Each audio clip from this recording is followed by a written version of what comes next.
मार्च महिना उजाडताच अवघ्या कोकणात शिमगोत्सवाचे चैतन्यमय वारे वाहू लागतात।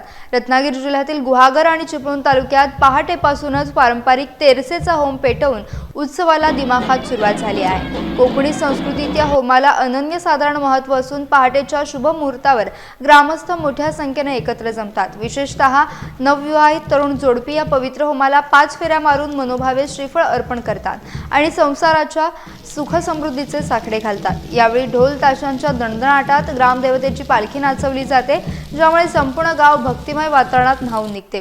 ग्रामस्थांनी एकत्रितपणे दिलेली फाका अर्थात देवीच्या नावाची आरोळी कार्यक्रमाचं मुख्य आकर्षण ठरते।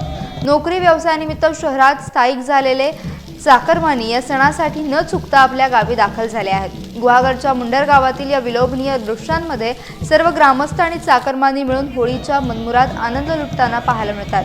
हा उत्सव कोकणच्या समृद्ध परंपरेची साक्ष आहे।